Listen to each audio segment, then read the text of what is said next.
આજના સમયમાં યુવાનો પોતાના જીવનનો વિકાસ કેવી રીતે કરવો, જીવનની દિશા કેવી રીતે નક્કી કરવી અને જીવન કઈ પદ્ધતિથી જીવવાથી આગળ વધી શકાય અને જીવનમાં સારું સ્થિરતા પણ પ્રાપ્ત કરી શકાય એની સાચી સમજ નથી. અને આ સાચી સમજને બતાવવા માટે મારે એક વાર્તા લેવી છે. આજની વાર્તા સારા પુસ્તકો અને સારા લોકો જીવનમાં હંમેશા દિશા આપે છે.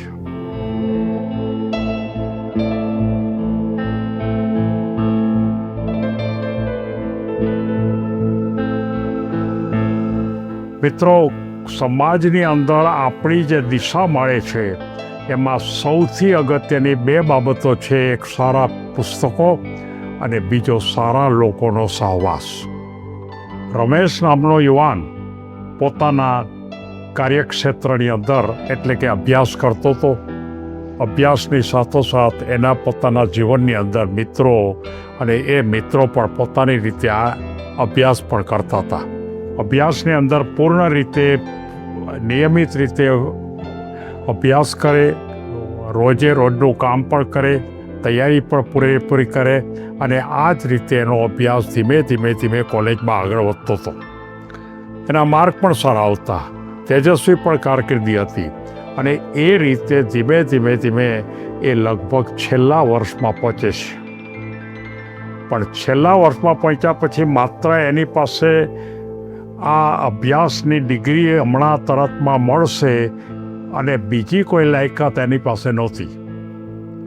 અને એક વખત કોઈ એક જે કોલેજના પ્રોફેસર હતા અને એ પ્રોફેસર યુવાનોને વાત કરે છે કે ભાઈઓ, તમને છે હવે થોડાક જ વખતમાં આ ડિગ્રી મળવાની છે, પણ આ ડિગ્રી તમને જીવનમાં રસ્તો નહીં બતાવે. ડિગ્રી છે એ માત્ર ને માત્ર એક તમારી પોઝિશન કઈ બનશે એની એક માત્ર ચિહ્ન બતાવે છે કે તમે આ સ્થિતિ સુધી જઈ શકો, એ માત્ર ખ્યાલ બતાવે છે. પણ એ સ્થિતિ સુધી પહોંચવા માટે માત્ર તમારી ડિગ્રી પૂરતી નથી. ત્યારે કેટલાક જે વિદ્યાર્થીઓ હતા કે તો પછી અમારે કરવું શું? ત્યારે એ જે અધ્યાપક હતા એમણે સૌથી પહેલો પ્રશ્ન બધાને પૂછ્યો કે તમે સૌથી છેલ્લે લગભગ 3 મહિનાના ગાળામાં કેટલા સારા પુસ્તકો વાંચ્યા છે? બધા વિદ્યાર્થીઓ સામસામા જોવા માંડ્યા.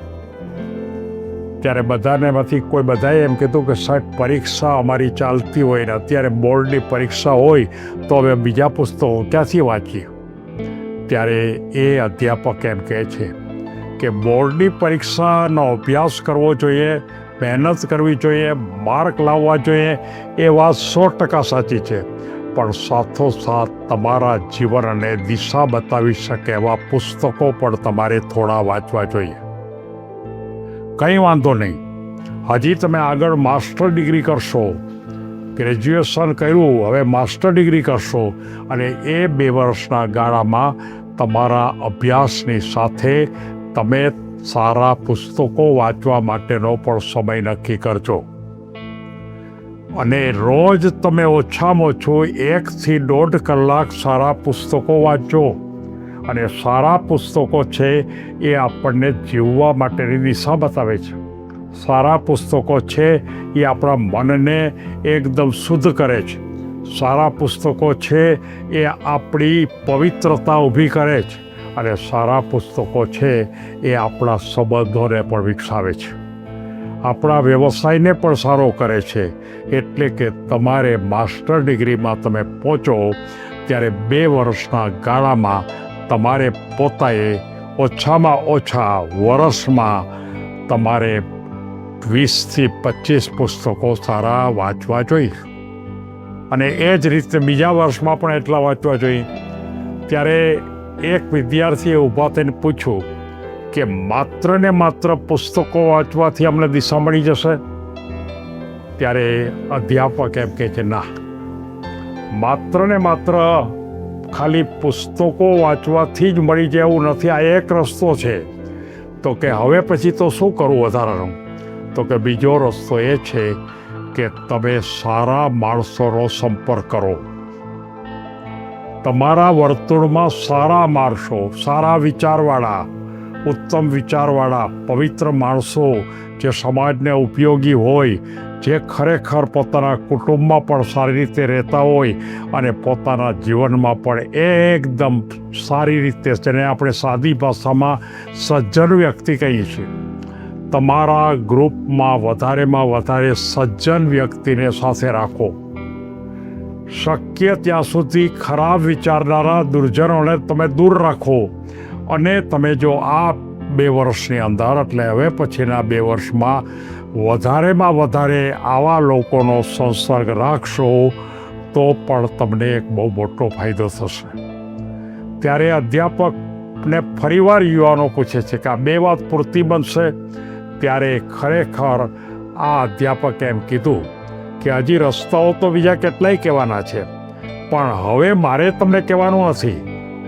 હવે આ 2 રસ્તા જે છે એ 2 રસ્તા તમે બરોબર કરશો એટલે બાકીના રસ્તા તમને આ 2 રસ્તામાંથી મળશે. તમે માત્ર ને માત્ર સારા પુસ્તકો વાંચવાની શરૂઆત, મહિને 2 પુસ્તકો વાંચવા જ જોઈએ. અને તમે સારા લોકોનો સહવાસ, અને એ 2 તમને એવું જ્ઞાન આપશે કે જીવનમાં તમે ખૂબ સુખી થઈ જશો. બધા લોકોના મનમાં પ્રશ્ન થયો કે આપણા જીવનમાં આ રીતે થશે. મારે પણ યુવાનોને કહેવું છે કે તમારા જીવનમાં તમે જો આગળ વધવા માગતા હો તો આ 2 બાબત તમે ક્યારેય છોડશોમાં. તમારા અભ્યાસ દરમિયાન, તમારા કોલેજના અભ્યાસ દરમિયાન, તમારા પોતાના જીવનના સંદર્ભમાં તમે જો આ 2 બાબતો ધ્યાન રાખશો અને એ બંને બાબતો તમારા જીવનમાં એક ઊંચાઈ એવી આપશે કે જેની તમે કલ્પના પણ નહીં કરી હોય. સૌ કોઈ આ બાબત ધ્યાન રાખો એવી શુભ લાગણી સાથે સૌને ધન્યવાદ.